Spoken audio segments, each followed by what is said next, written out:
శుభోదయం.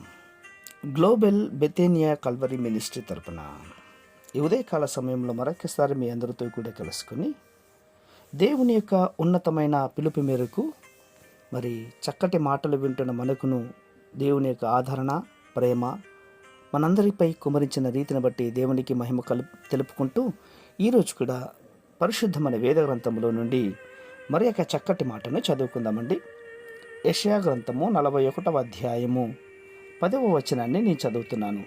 దయచేసి గమనించండి. యెషయా గ్రంథము 41వ అధ్యాయము 10వ వచనము. నీవు నా దాసుడవనియు నేను నిన్ను ఉపేక్షింపక ఏర్పరచుకుంటుననియు నేను నీతో చెప్పియున్నాను. నీకు తోడయున్నాను, భయపడకుము.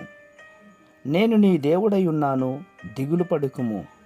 నేను నిన్ను బలపరుతును, నీకు సహాయము చేయవాడును నేనే. నీతియను నా దక్షిణ హస్తముతో నిన్ను ఆదుకొందును. దేవునికి మహిమ కలుగునుగాక. అవును ప్రియులారా, ఎంత ధైర్యం కలిగినటువంటి మాటలవి. ఆయన అంటున్నాడు, నేను నిన్ను దీవిస్తానని, నీకు సహాయం చేస్తానని, నీతో ఉంటానని మనల్ని బలపరుస్తుంటున్నాడు. కాబట్టి భయపడకండి.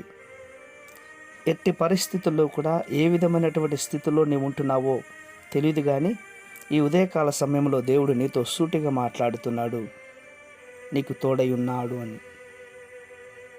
అవును ప్రియులారా, చాలా విషయాలు మనం పడిపోతూ ఉంటాం, అలసిపోతూ ఉంటాం, బలహీనం అవుతూ ఉంటున్నాం, ఎందుకో నిరుత్సాహ స్థితిలోకి వెళ్ళిపోతూ ఉంటున్నాం. ఆయన మాటలు అంటున్నాయి, అలసిపోయిన వారికి ఆయన బలమిస్తాడని, నిరసించిపోయిన వారికి బలాభివృద్ధి చేకూరుస్తానని. యవనస్తులు కూడా ఈ రోజుల్లో అలసిపోయి తొట్టిల్లు పడిపోతూ ఉంటున్నారు. అయితే ఆయన వైపు ఆశతో ఎదురు చూసిన వారికి నూతన బలమును కలుగు చేస్తాను అని మాట్లాడుతున్నాడు ప్రియులారా. అవును, పక్షిరాజు యవ్వనము వలె పైకి ఎగురుటకు కావలసిన శక్తిని ఆయన అనుగ్రహిస్తూ ఉంటున్నాడు.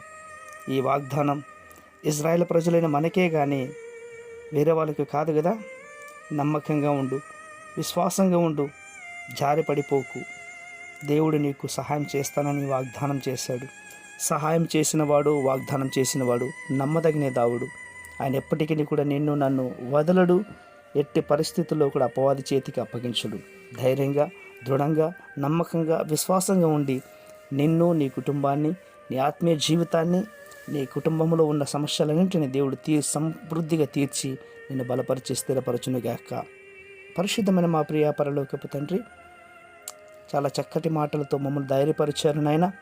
ఈ భయంకరమైనటువంటి కష్ట పరిస్థితుల్లో మీ మాటలే మాకు ఆదరణగా ధైర్యం నింపినందుకే స్తోత్రాలు అర్పించుకుంటూ చిన్న ప్రార్థనను మా రక్షకుడిని యేసయ్య నామమున బట్టి అడిగి వేడుకొని పొందుతున్నాం మా తండ్రి.